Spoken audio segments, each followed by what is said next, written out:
السلام عليكم. أنا جزائري وأريد أن أتكلم في العلاقات الجزائرية المغربية، خاصة بعد ما طلع الفيديو تاع أنس سينا لتست الشعب الجزائري اسكو يبغي الشعب المغربي ولا لا.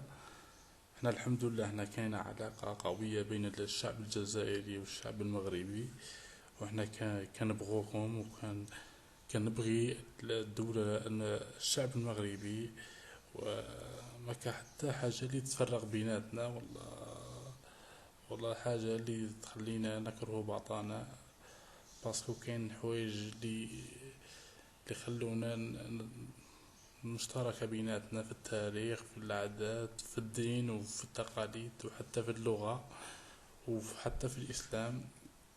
في فأنا جزائري وأنا أحب كل المغاربة، لأنني أرى فيهم أنهم شعب شقيق وشعب صديق.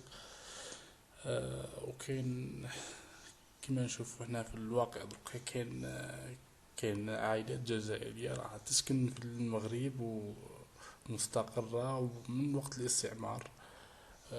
نزيد على ذلك كاين عائلات مغربية تسكن في الجزائر، وكاين أقارب ونسوبية بين المغربيين والجزائريين. آه، فلذلك نحن ضد العنف أو الكراهية بين الشعب الجزائري والشعب المغربي. زيد على ذلك كاين حتى كاين واحد التعامل الرياضي، كاين أخوة رياضية بين اللاعبين، خاصة اللاعبين المغاربة والجزائريين المغتربين، حتى بين المدربين. عندنا بن شيخة جزائري راه يدرب في المغارب، ومزوج تما وراه عايش تما. زيد على ذلك كاين بادو زكي اللي راه حاكم شباب الوزداد.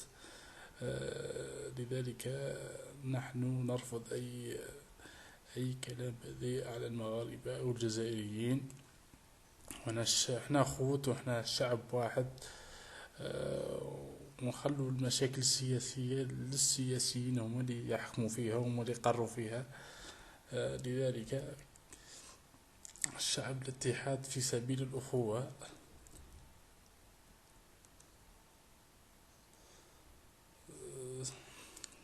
لذلك أنا أقول لكم نزاعاتكم ولنا أخوتنا.